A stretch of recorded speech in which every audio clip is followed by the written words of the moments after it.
Have you ever seen a piece of tech art from the 2000s that felt clean, industrial, and oddly comforting? Something that looked like it belonged in a corporate utopia, all whites, oranges, and diagrams you don't quite understand? That's called DORFic. It's a forgotten aesthetic from the mid to late 2000s. And in this video, we're breaking it down, what it is, where it came from, and why it still feels like the future. DORFic, spelt D-O-R-F-I-C, is a hyper-niche visual style and aesthetic that emerged in early 2000s tech design. The name is actually an acronym that stands for Daylight, Orange, Red, and Futurism. At its core, DORFic is about presenting a bright, clinical, and industrial future. DORFic was able to convey this sense of futurism through its color palette, which almost always consisted of bright orange and white. DORFic's most common visual motifs consist of geometric shapes and vectorized outlines. The most common shape in DORFic design is usually the honeycomb. When vectorized shapes and outlines are used in DORFic design, it sometimes crosses over with another 2000s aesthetic, Frutiger Metro. Frutiger Metro, however, utilized vectorized shapes much more heavily than DORFic. Alright, now that you understand the DORFic aesthetic's visual style, it's time to explore the many examples of its use. Starting in hardware, the external design of mobile phones, MP3 players, and accessories often had the iconic orange and white of the DORFic aesthetic. Probably the most iconic example of DORFic's use in hardware was Sony's 2005 mobile phone/MP3 player, the Ericsson W550i, which just looked so futuristic. Sony's Ericsson W200 series of MP3 players were also DORFic, and in retrospect, Y2K era tech with orange transparent exteriors could also be considered DORFic. However, in my opinion, just because a piece of tech has an orange exterior does not mean it is DORFic. It also has to include white, like this limited edition Halo Xbox from 2001. These are extremely rare and are worth tens of thousands of dollars on eBay. These were produced for the purpose of promoting Xbox Live, hence the orange exterior. Moving on to the realm of software, DORFic was much more mainstream. Microsoft Office 2003, 2007, and even 2010 utilized DORFic graphics in their branding, as can be seen on their retail box art. This Microsoft Office 2003 Beta 2 Kit intro video especially screams DORFic to me, because it almost entirely consists of orange and white shapes. Despite mostly being used in corporate settings and in corporate marketing, video game consoles also made use of the aesthetic. As I mentioned earlier, Xbox Live had DORFic branding. The Xbox Live menu and the Blade's dashboard was also DORFic.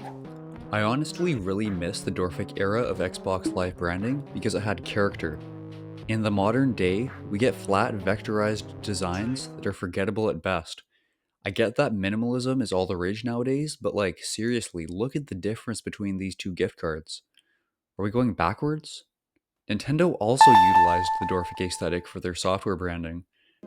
The Nintendo 3DS's eShop also prominently used orange and white, but seemingly did not share the same futuristic intent as Xbox.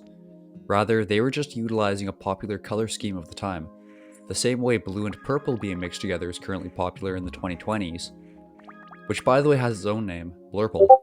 Before we move on to the next prominent examples, please consider liking and or commenting on this video as it helps the algorithm push forward more of my content. And maybe, just maybe, consider subscribing for more 2000s tech content. Alright, let's return to the video. Outside of hardware and software, DORFic was also popular in media, be it in movies, TV, and even video games. And unlike software and hardware, the DORFic aesthetic's prominence in media extended far beyond the 2000s and deep into the 2010s. Let's start in movies. Futuristic and hyper-advanced tech is a common theme in Illumination's 2010 hit Despicable Me. Vector, the movie's antagonist, is no exception. Vector might as well be DORFic's mascot. Just take a look at his futuristic lair, which consists almost entirely of orange and white in its color scheme. Even his drink is orange. And excuse me, is that a Wii remote he's holding? Despicable Me's branding in general feels very DORFic because of its orange and white color palette. Cloudy with a Chance of Meatballs 2 from 2013 is probably the most DORFic movie of all time. Take a look at LiveCorp, a literal textbook example of DORFic architecture. And just take a look at those vests. I want one of those.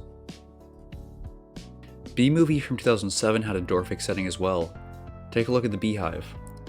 Also, the DVD and the Blu-ray cover art is orange and white. In the realm of television, TBS Superstation in 1997 had DORFic-style bumpers between programming blocks. DORFic also had surprising influence on video games. Now, when it comes to DORFic and video games, 2016 was the peak by far. There are so many DORFic video games that's hard to pick, but I guess I'll start with Superhot. Superhot is an innovative first-person shooter that was released in 2016. Its color scheme consists almost entirely of orange and white, with other colors being used to present objects that players can interact with. Garden Warfare 2, also released in 2016, featured a DORFic-themed character named Citron. Citron is an orange character who is, well, an orange.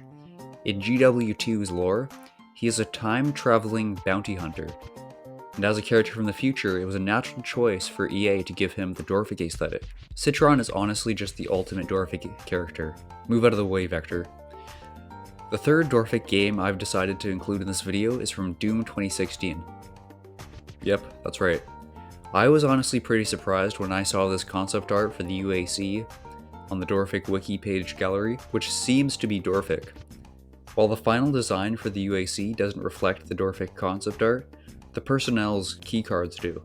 Again, 2016 was the biggest year for DORFic because of its use in AAA video games like Doom and Garden Warfare 2.